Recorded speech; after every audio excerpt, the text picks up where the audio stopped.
Hello friends, सभी को good morning, नमस्कार। आपका फिर से स्वागत है मेरे YouTube channel study with Ravi में। आज हम इस वीडियो की शुरुआत करने वाले हैं एक न्यू टॉपिक के साथ, जो मैंने आपको फर्स्ट वीडियो में भी बताया था कि हम यहाँ हिंदी की क्लास स्टार्ट करेंगे। तो उसी के रिगार्डिंग मैं ये पहली video first Hindi class session 1 के अकॉर्डिंग वर्णमाला स्टार्ट करने जा रहा हूँ। सभी लोगों से अनुरोध है कि मेरे चैनल को ज़्यादा से ज़्यादा सब्सक्राइब करें, शेयर करें और कमेंट्स करें। और जो कुछ भी मैं यहाँ पढ़ाऊँगा, बताऊँगा, कुछ अगर दिक्कत हो, समझ में ना आए, परेशानी हो, तो मुझे कमेंट के माध्यम से पूछ सकते हैं। तो आज का टॉपिक रहने वाला है हमारा वर्णमाला। सबसे पहले तो ये कि वर्णमाला होती क्या है ये मैं बताऊंगा। मैं अपना पूरा 100% देने की कोशिश करूंगा। मैं एग्ज़ाम के पॉइंट ऑफ व्यू से आप लोगों को सब कुछ बताऊंगा। जो एग्ज़ाम के पर्पज़ से बहुत ही इंपॉर्टेंट क्वेश्चंस हैं, उनकी पीडीएफ भी प्रोवाइड कराऊंगा। उनको वीडियो के माध्यम से सॉल्यूशन भी बताऊंगा। ये सब कुछ आपको प्रोवाइड कराऊंगा, क्योंकि ऐसा होता है कि एक तो होता है हार्ड वर्कर और एक होता है स्मार्ट वर्कर। तो यहाँ पर हमें हार्ड वर्क की नहीं, स्मार्ट वर्क की ज़रूरत है। हम एग्ज़ाम के पॉइंट ऑफ व्यू से ही आपको क्वेश्चंस बताएंगे, जो क्वेश्चंस एकदम एग्ज़ाम में हर बार पूछे जाते हैं। वही क्वेश्चंस की मैं एक मॉक टेस्ट के नाम से सीरीज लेकर आऊँगा, जो मैं पूरे एक चैप्टर होने के बाद आपको सॉल्व कराया करूँगा। ठीक है फ्रेंड्स, तो सभी से मेरा निवेदन है कि मेरे चैनल को ज़्यादा से ज़्यादा शेयर करें, कमेंट करें, लाइक करें और सब्सक्राइब करें, और बेल आइकन भी प्रेस कर दें, ताकि जो भी मेरी वीडियो सबसे पहले आए वो आपको सबसे पहले दिखाई दे। ठीक है फ्रेंड्स, तो स्टार्ट करते हैं आज का सेशन हिंदी वर्णमाला।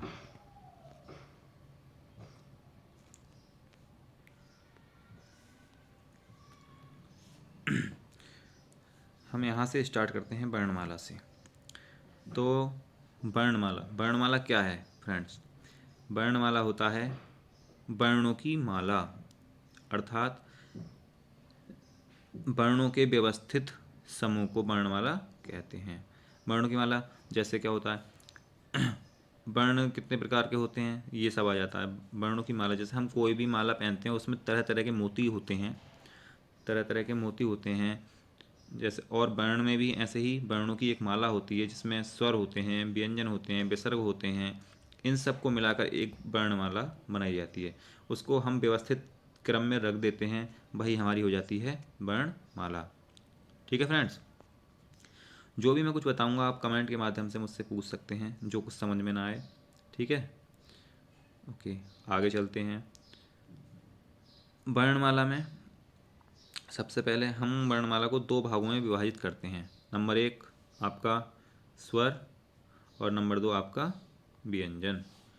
ठीक है दोस्त, ठीक है, आगे चलते हैं। तो हम जो आज बात करेंगे वो करेंगे स्वर को लेकर। स्वर क्या होते हैं, कितने प्रकार के होते हैं, कैसे बोले जाते हैं। यहाँ से भी एक क्वेश्चन हमारे वनडे एग्ज़ाम में ज़रूर आएगा, चाहे वो यूपी टेट हो, सी टेट हो, यूपी पुलिस हो, यूपी एसआई हो। जितने भी वनडे एग्ज़ाम्स हैं, वीडियो, लेखपाल, सभी में जहाँ भी हिंदी पूछी जाएगी, वहाँ पर यहाँ से एक प्रश्न तो बनना निश्चित ही है। तो ठीक है फ्रेंड्स, ध्यान से सुने मेरी बात सभी। मैं यहाँ से अपनी क्लास स्टार्ट करने जा रहा हूँ। स्वर से आज आपको पढ़ाऊँगा। सबसे पहले आता है फ्रेंड्स, स्वर होते क्या हैं। ठीक है फ्रेंड्स, तो स्वर क्या होते हैं? जिन वर्णों का उच्चारण अबाध गति से हम कर सकते हैं, जिन वर्णों के उच्चारण में हमें किसी और वर्ण की आवश्यकता नहीं होती, मतलब हम जो भी वर्ण बोल रहे हैं जो हमारी हवा है वो फेफड़ों से अबाध गति से हमारे मुख द्वार से निकल जाती है, वह होते हैं स्वर। ठीक है फ्रेंड, जिनका उच्चारण हम फ्रीली कर सकते हैं। ठीक है फ्रेंड्स, वो होते हैं स्वर। और यहाँ पर ही एक बात मैं बता दूं कि व्यंजन क्या होते हैं। ये दोनों चीज़ जाननी इस टाइम जब टॉपिक चल ही रहा है, तो व्यंजन को भी बता दूं, व्यंजन क्या होते हैं और स्वर क्या होते हैं। स्वर तो आप लोग जान गए, जो हम फ्रीली बोल सकते हैं, जिससे बोलने में हमें किसी की भी ज़रूरत ना पड़े, आवश्यकता ना पड़े, सहायता ना लेनी पड़े, वो तो होते हैं हमारे स्वर। ठीक है, अबाध गति से हमारी जो वायु है फेफड़ों से होती हुई मुख विवर से बिना किसी बाधा के बाहर निकल जाती है, वह होते हैं स्वर। और व्यंजन क्या होते हैं? जो स्वयं से उच्चरित नहीं होते, हमें उसे उच्चरित करने के लिए किसी अन्य वर्ण की आवश्यकता होती है, अर्थात स्वरों की आवश्यकता होती है। तो वो हमारे होते हैं फ्रेंड्स व्यंजन। तो आज हम यहाँ पे पढ़ेंगे स्वर। ठीक है फ्रेंड्स, देखो स्वरों के डिवाइडेशन क्या होता है, स्वरों को विभाजित किया जाता है, कई कई प्रकार से विभाजित किया जाता है स्वरों को, और वहीं से क्वेश्चंस बना देते हैं। सबसे पहले मैं यहाँ पर बताऊँगा नंबर 1 जो होगा हमारा, वो होगा उच्चारण में, एक मिनट फ्रेंड्स, उच्चारण आप नोट डाउन भी कर सकते हैं, में लगने वाले, उच्चारण में लगने वाले समय, समय फ्रेंड्स, समय, उच्चारण में लगने वाले समय के अनुसार हम स्वर को कितने भागों में विभाजित करते हैं। ठीक है दोस्त, यहाँ पर ये सब,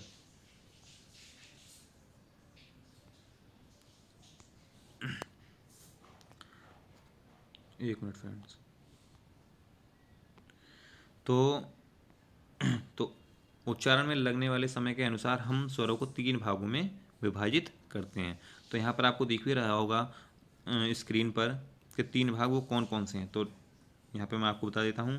नंबर 1 है, यहाँ पर रेड ले लेते हैं, नंबर 1 है ह्रस्व स्वर, नंबर 2 है दीर्घ स्वर, नंबर 3 है प्लुत स्वर दोस्त।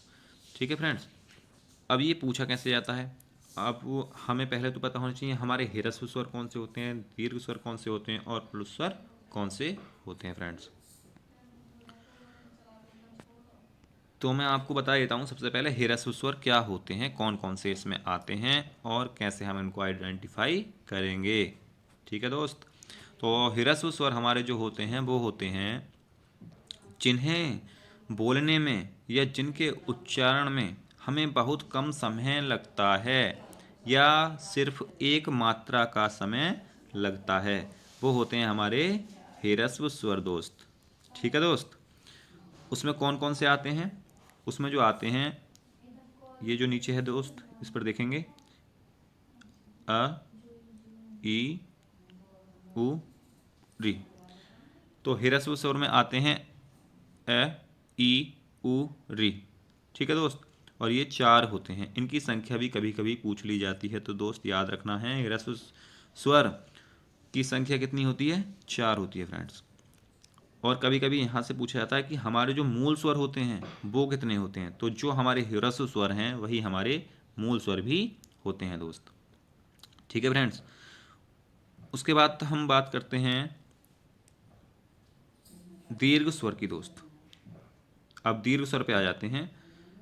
जो भी कुछ समझ में ना आए मुझे कमेंट कर सकते हैं, कमेंट के माध्यम से पूछ सकते हैं, मैं हर कमेंट को पढ़ता हूँ, और आपकी जो भी कमेंट होगी, जो भी क्वेरीज होंगी, उनका मैं सॉल्यूशन ज़रूर दूंगा।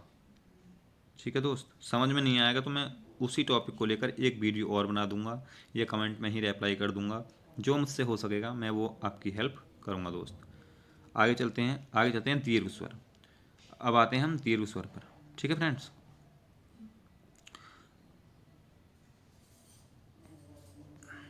तो दीर्घ स्वर क्या होते हैं? दीर्घ का मतलब होता है, वैसे ही दीर्घ से पता चलता है हमें, दीर्घ का मतलब होता है बड़ा फ्रेंड्स। ठीक है, तो ह्रस्व से बड़ा ही होगा, ये तो निश्चित है। अब दीर्घ स्वर होते क्या हैं? जिनके उच्चारण में या जिनको बोलने में हमें 2 मात्रा का समय लगता है, वह होते हैं हमारे दीर्घ स्वर दोस्त, ठीक है। या फिर ह्रस्व स्वर से 2 गुना समय लगता है, क्योंकि ह्रस्व स्वर को 1 मात्रा का समय लग रहा था, तो दीर्घ स्वर को 2 मात्रा का समय लगता है, 2 गुना समय लगता है, तो वो होते हैं हमारे दीर्घ स्वर दोस्त। अब दीर्घ स्वर होते कौन कौन हैं, ये भी जरूरी है। तो फ्रेंड्स, दीर्घ स्वर होते हैं हमारे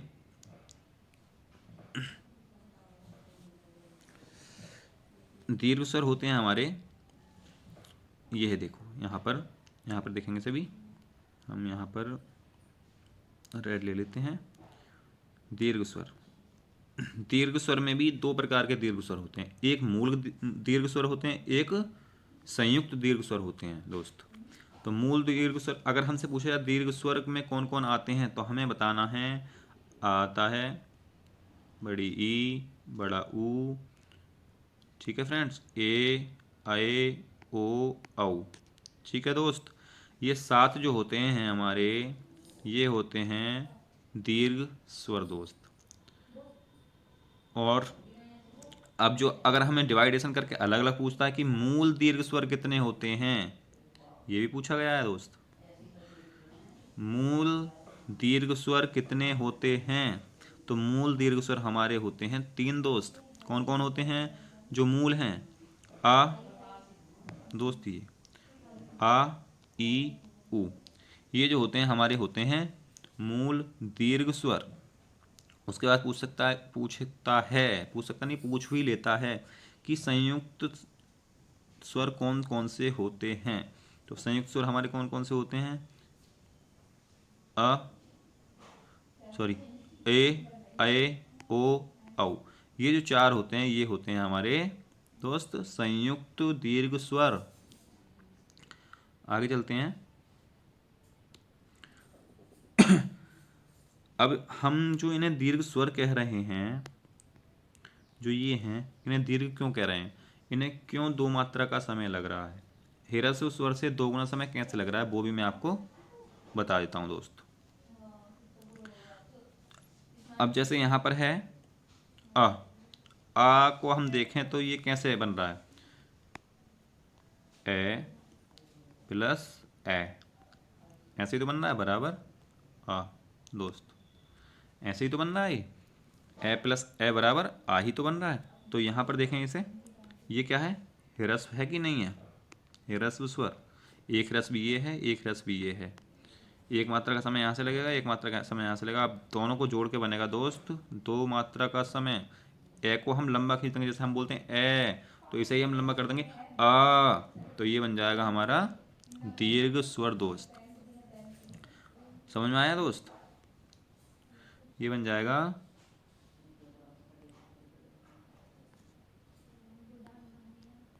एक मिनट दोस्त,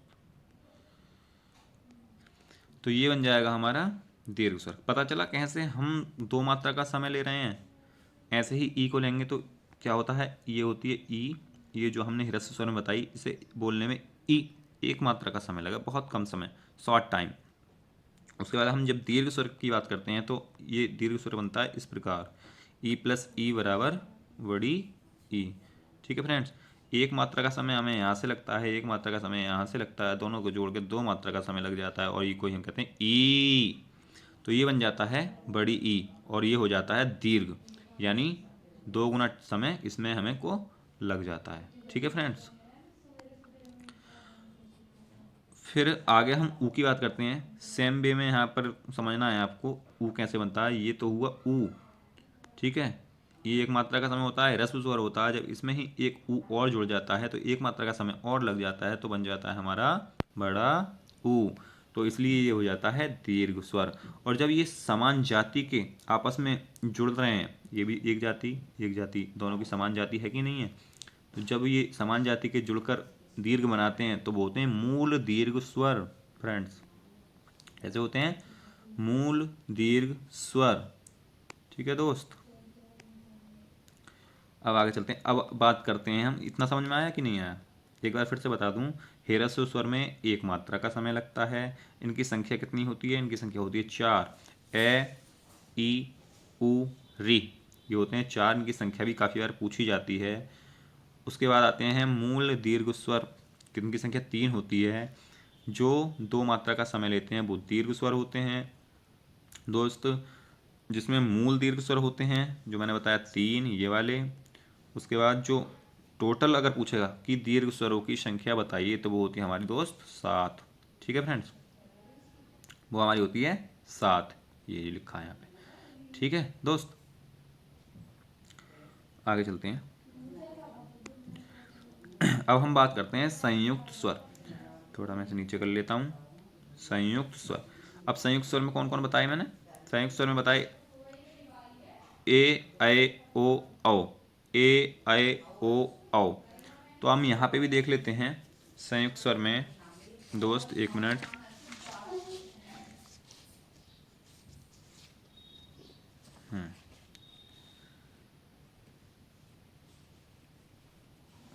तो हाँ, संयुक्त स्वर में आते हैं दोस्त, ये जैसे ए, ये है ए।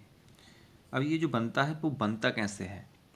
ठीक है दोस्त, ये हमें जानना बहुत जरूरी है। ये बनता है हमारा ए प्लस ई, जैसे बोल के भी देख सकते हैं, ए प्लस ई को आई आई आई, तो ये है ना आई। ठीक है दोस्त, ये बनता है आई इस प्रकार से। अब जब यहाँ पर एक मात्रा का समय लगेगा और यहाँ भी एक मात्रा का समय लगेगा तो ये दो मात्रा का समय हुआ, तो हुआ ना दो मात्रा का समय। मगर जो ये जो बन रहा है ये समान जाति के नहीं है, ये अलग जाति का है ना, ये कंठ जाति का है और ये ई तालु जाति का है। ये दोनों अलग अलग जाति के हैं, इसलिए हम इन्हें मूल दीर्घ ना कहकर संयुक्त दीर्घ स्वर कहते हैं दोस्त। ठीक है फ्रेंड्स, समझ में आ रहा है?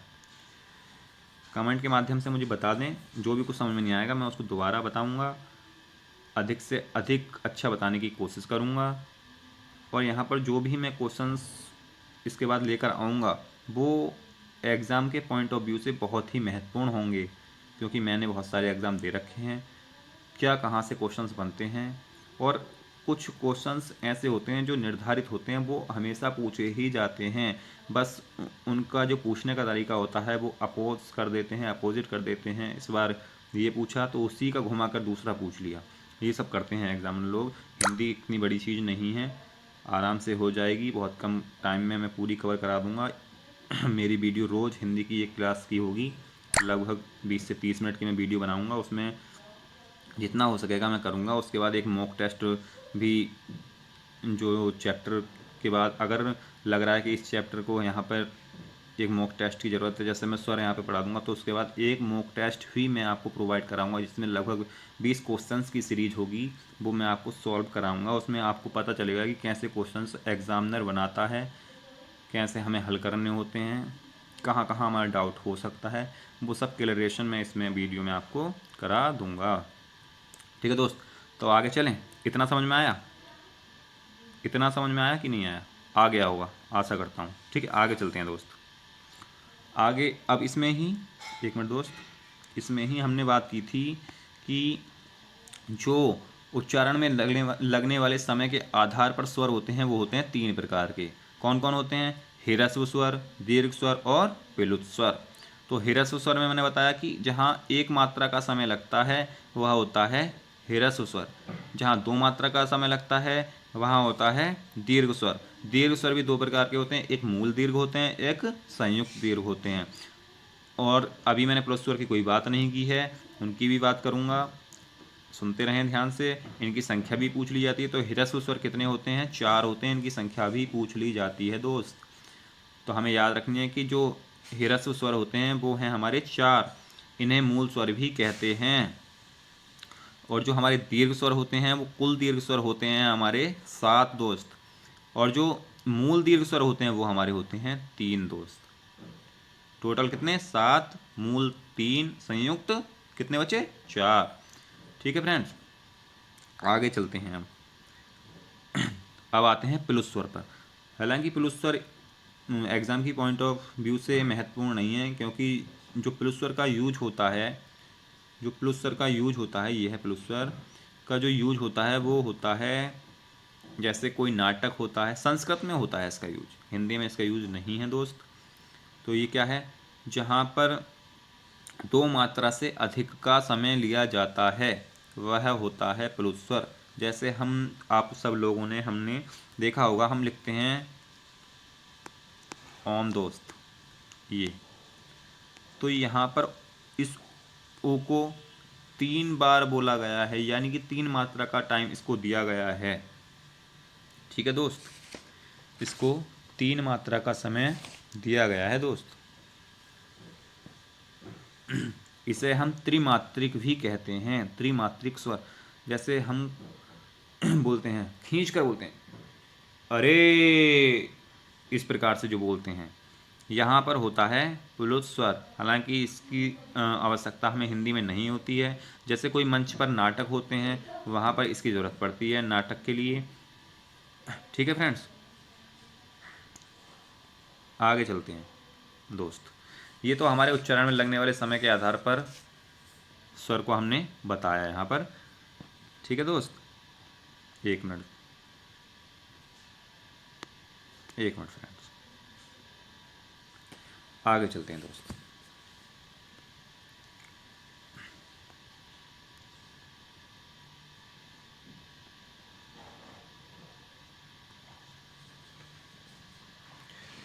थोड़ा आगे चलते हैं हम लोग यहाँ से।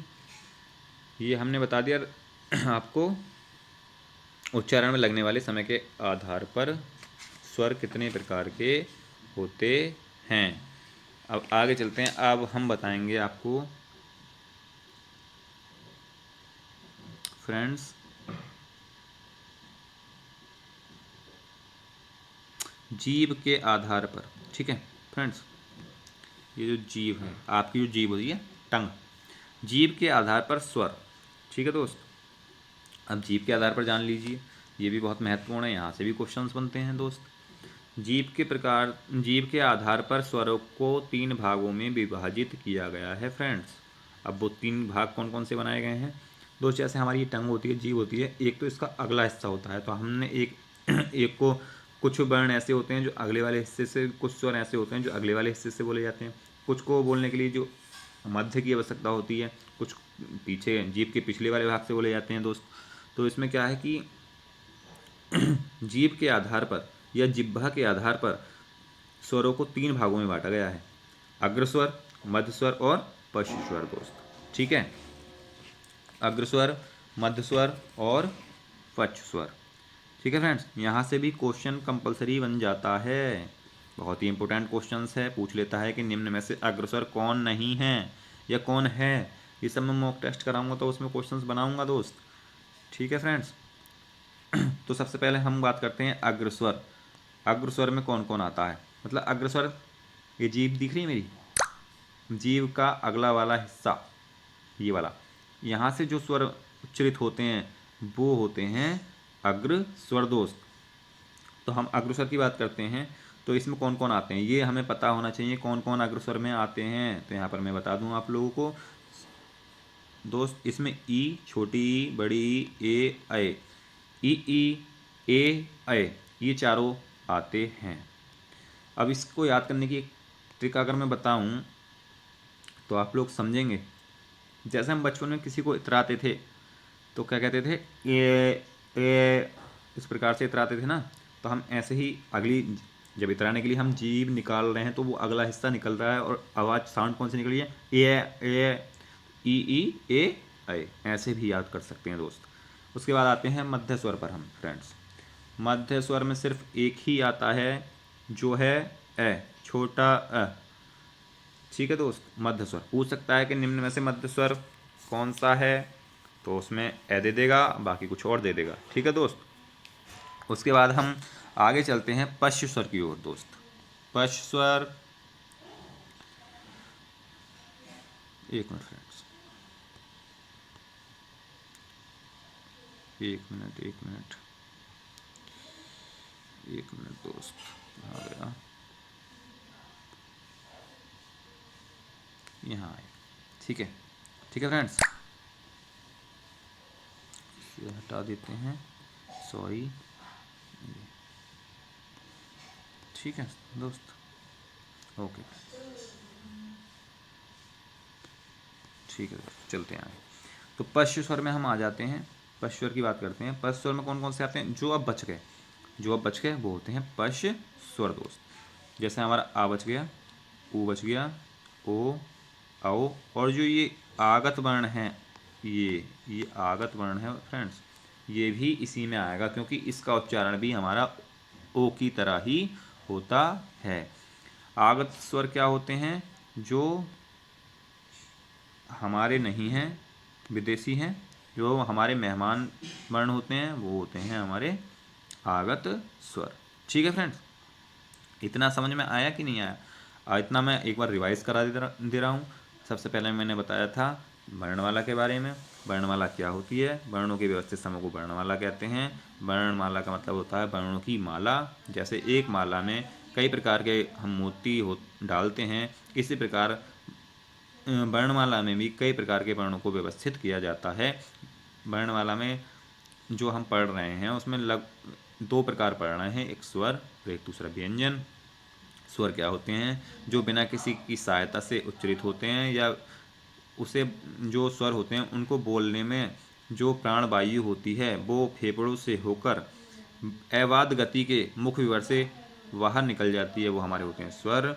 व्यंजन क्या होते हैं? व्यंजन होते हैं जिसे बोलने के लिए हमें दिक्कत होती है, जिसे बोलने में हमें दिक्कत होती है, किसी अन्य वर्ण की सहायता लेनी पड़ती है, अर्थात स्वरों की सहायता से उच्चरित वर्णों को हम व्यंजन कहते हैं।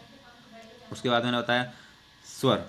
स्वर स्वरों की संख्या, ओ दोस्त यहाँ पर ध्यान दें, स्वरों की संख्या कितनी होती है? स्वरों की संख्या कितनी होती है दोस्त? स्वरों की संख्या होती है, अगर पूछे स्वर कितने होते हैं तो हमें लगा देना है कितने दोस्त? 11। कौन कौन से होते हैं दोस्त? ये भी बताते हैं, एक मिनट फ्रेंड्स। 11, अब मैं यहाँ से गिनवा देता हूँ 11 कौन कौन से होते हैं। ठीक है, सबसे पहले ये भी लिख लें, ए, आ, ई, बड़ी ई। ठीक है फ्रेंड्स, ये 4 मैंने अभी बता दिए हैं आपको।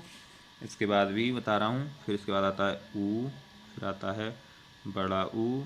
ठीक है दोस्त, इसके बाद आता है री। ठीक है दोस्त, उसके बाद आता है, ऊपर लिख दूँ, इधर लिख देते हैं। इसके बाद आता है ए, फिर आता है ओ, और फिर आता है औ।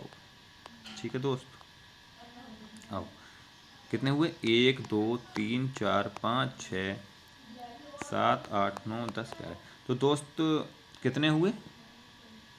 जो स्वरों की संख्या हमसे पूछी जाएगी कि स्वर कितने होते हैं, डायरेक्टली क्वेश्चन बना देता है, बहुत ही कंफ्यूजिंग क्वेश्चन हो जाता है ये, कि स्वर कितने होते हैं, तो हमें बता देना कि स्वर होते हैं हमारे 11। ऑप्शन में 11 देगा।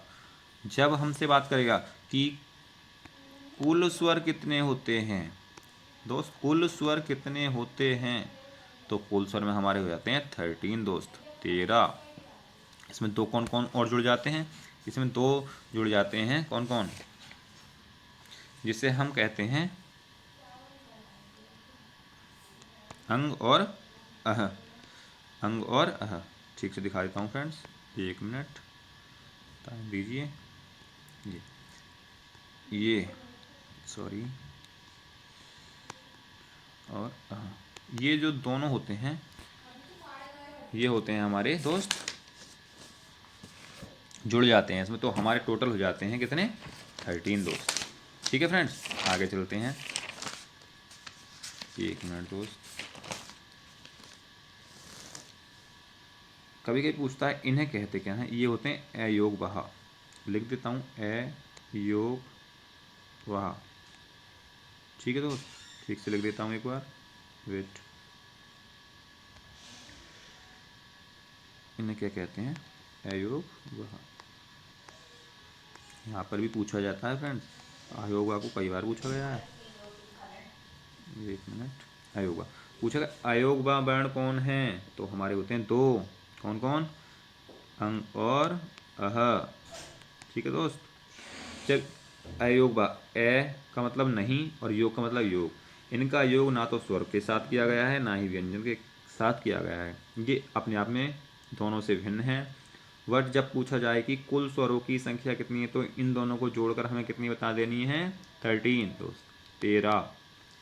कुल कितनी? 13 बता देनी है। ठीक है फ्रेंड्स, अब चलते हैं आगे। थोड़ा सा और देख लेते हैं आगे क्या पढ़ना है हमको। हमने आज 2 टाइप्स के से स्वर को डिफाइन किया है। नंबर 1 उच्चारण में लगने वाले समय के आधार पर, नंबर 2 जीभ के आधार पर। वीडियो ज़्यादा लंबी ना हो इसलिए मैं अपने सेशन को यहीं रोक देता हूँ। जो भी कुछ क्वेरीज़ हों, कुछ समझ में ना आए, मुझे कमेंट के माध्यम से पूछ सकते हैं। ठीक है फ्रेंड्स, और जितना मुझसे हो सकेगा मैं उतना अपना 100% दूंगा।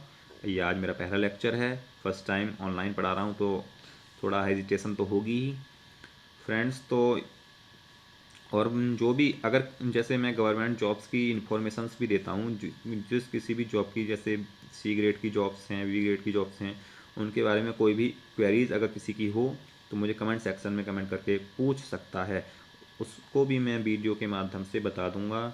जैसे अभी मैंने कल UPSSC स्टेनो 2016 के बारे में भी एक फाइनल कट ऑफ को लेकर वीडियो बनाई थी, और अब मैं जो UPSSC है उसका जो इंटरव्यू होगा उसको लेकर भी वीडियो बनाऊंगा। किस प्रकार से क्वेश्चंस पूछे जाते हैं, किस प्रकार से हमको तैयारी करनी चाहिए, कैसे हम इंटरव्यू में हाई स्कोर कर सकते हैं। ठीक है दोस्त, अगर किसी को और भी सब्जेक्ट पढ़ना है या कोई क्वेरीज हो, या जैसे अभी एग्ज़ाम आने वाला है जेल वार्डर का, उसके लिए मैथ, हिंदी हिंदी तो ये वनडे एग्ज़ाम के लिए मैं बता रहा हूँ ये काफ़ी है। इसका जो मॉक टेस्ट दूंगा वहीं से क्वेश्चन बनेंगे, निश्चित वहीं से क्वेश्चन बनेंगे, वही लौट फिर के वही क्वेश्चंस होते हैं दोस्त। ज़्यादा पढ़ने की ज़रूरत नहीं है, स्मार्ट वर्क कीजिए। स्मार्ट वर्क का मतलब एग्ज़ाम पॉइंट ऑफ व्यू से पढ़िए। ये नहीं है कि हम सारा बर्डन ढोएं, सब कुछ नहीं पढ़ना होता है। जैसे देखा भी होगा हमने एग्ज़ाम, हमने इंटर हाई स्कूल किया होगा, तब नहीं किया है तो क्या करते थे पहले हम, जैसे सर लोग पढ़ाते थे, हम पढ़ते थे, पूरा कोर्स करा दिया 100%, तो हम सोचते थे यार चलो पढ़ लेंगे, चलो पढ़ लेंगे, कोई बात नहीं। जब एग्ज़ाम सर पे आ जाते थे तो हम सोचते थे यार इसमें इम्पोर्टेंट ढूंढा जाए, वो याद कर लो। तो वो हम कहाँ से ढूंढते थे, वो हम स्मार्ट वर्क करते थे। उसके बाद हम कहते थे कि यार ये भी ज़्यादा हो रहा है, क्वेश्चन पेपर ले लो, है ना। कहते थे ना इसको कि वो ले आओ, एक क्वेश्चन बैंक ले आओ। क्वेश्चन बैंक ले लिया, अब क्वेश्चन बैंक में जो समरी हमारी 100 पेज में थी वो समरी हमें 30-25 पेज में मिल जाती है। फिर हम उसको पढ़ते हैं और उसमें से भी अपने हिसाब से हम उसमें से भी समराइज़ कर लेते हैं, उसको भी आधा कर लेते हैं, उसमें से भी इम्पोर्टेंट छांट लेते हैं, तो हमारी 15 को पेपर की रह जाती है दोस्त। तो हम 15 पेपर को पढ़ के एग्ज़ाम पास कर लेते हैं, तो वो हमारा होता है स्मार्ट वर्क। ठीक है फ्रेंड्स, तो हमें यहाँ पर स्मार्ट वर्क की ही ज़रूरत है और मैं स्मार्ट वर्क ही आपको कराऊंगा। ऐसे क्वेश्चंस की सीरीज लेकर आऊँगा जो एग्ज़ाम के पॉइंट ऑफ व्यू से बहुत ज़्यादा इम्पोर्टेंट होंगे फ्रेंड्स। ठीक है दोस्त, तो ठीक है फ्रेंड्स, आज के सेशन को हम यहीं पर विराम करते हैं। Thank you for watching.